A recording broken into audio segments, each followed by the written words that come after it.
लोकतांत्रिक मूल्यों के प्रहरी, समाजवादी चिंतक, युवाओं के प्रेरणा स्रोत, महान क्रांतिकारी एवं स्वतंत्रता सेनानी लोकनायक जयप्रकाश नारायण जी के संपूर्ण क्रांति दिवस के अवसर पर युवा राजद द्वारा आयोजित कार्यक्रम को संबोधित करते हुए भभुआ में 5 जून 1974 को बिहार की क्रांतिकारी ऐतिहासिक धरती से विशाल सभा में जयप्रकाश नारायण ने पहली बार संपूर्ण क्रांति 2 शब्दों का उच्चारण कर कहा।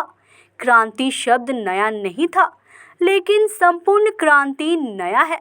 जेपी ने कहा कि संपूर्ण क्रांति में 7 क्रांतियां शामिल है: राजनैतिक, आर्थिक, सामाजिक, सांस्कृतिक, बौद्धिक, शैक्षणिक व आध्यात्मिक क्रांति। इन 7 क्रांतियों को मिलाकर संपूर्ण क्रांति होती है। इस दिन अपने प्रसिद्ध भाषण में जयप्रकाश ने कहा था कि भ्रष्टाचार मिटाना, बेरोजगारी दूर करना, शिक्षा में क्रांति लाना आदि ऐसी चीजें हैं जो आज की व्यवस्था से पूरी नहीं हो सकती, क्योंकि वह इस व्यवस्था की ही उपज है। वह तभी पूरी हो सकती है जब संपूर्ण व्यवस्था बदल दी जाए, और संपूर्ण व्यवस्था के परिवर्तन के लिए क्रांति यानी संपूर्ण क्रांति आवश्यक है। वहीं पूर्व कृषि मंत्री सुधाकर सिंह ने कहा, जिस तरह से देश भर में बढ़ती हुई असमानता, अत्याचार, गरीबी, असहजता और नई शिक्षा नीति के खिलाफ जातिगत जनगणना को लेकर केंद्र सरकार के खिलाफ आज जिला मुख्यालय पर धरना देते हुए आरजेडी के सभी नेताओं ने विरोध किए।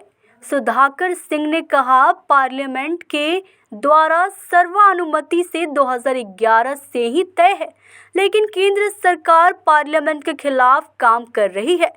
यही नहीं, पूर्व कृषि मंत्री ने यह भी कहा कि पार्लियामेंट के खिलाफ केंद्र सरकार काम कर रही है, जो गैर कानूनी है। अगर केंद्र सरकार नहीं मानती है तो बिहार में बड़े पैमाने पर आंदोलन किया जाएगा। यह तो एक झांकी है।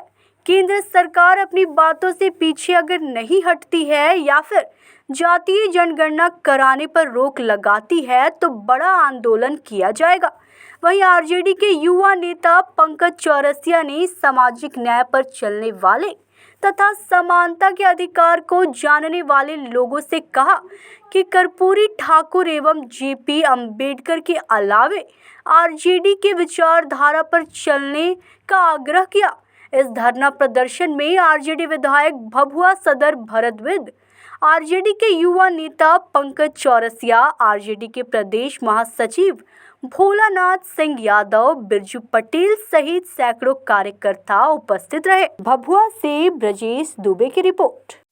देश भर में बढ़ती हुई असमानता, गरीबी, भ्रष्टाचार और नई शिक्षा नीति के खिलाफ जातिगत जनगणना को लेकर के पूरे बिहार में राष्ट्रीय जनता दल के द्वारा केंद्र सरकार के खिलाफ, मोदी सरकार के खिलाफ आज हम लोगों का धरना देने का कार्यक्रम पूरे बिहार भर में आज है। जो बिहार में जातीय जनगणना रुकी हुई है, उस पर आप लोग क्या कवायद है? जातीय जनगणना होनी चाहिए। जातीय जनगणना पार्लियामेंट के द्वारा सर्वानुमति से 2011 में तय विषय है, और जब पार्लियामेंट के द्वारा जो सर्वानुमति से तय विषय के खिलाफ जाकर कोई भी सरकार अगर काम करती है तो यह हम लोग मानते हैं गैर लोकतांत्रिक काम है। जो भारत की केंद्र में जो सरकार है वह पार्लियामेंट के सम्मान के खिलाफ काम कर रही है। पार्लियामेंट ने तय किया था कि जातीय जनगणना होना चाहिए, तो उसको कराना चाहिए था। यह हम लोग की मांग और देश की पार्लियामेंट से भी मांग थी। अगर आप लोग की मांग पूरा नहीं होती है तो केंद्र सरकार के खिलाफ हम लोग क्या हल्ला बोल करेंगे? एकदम, ये हम लोग की शुरुआत है। हम बड़े आंदोलन की तरफ बढ़ रहे हैं, केंद्र सरकार को चेतावनी दे रहे हैं। अगर सरकार नहीं पीछे हटेगी, केंद्र की सरकार, तो उसके खिलाफ बड़े स्तर पर प्रदर्शन करेंगे हम।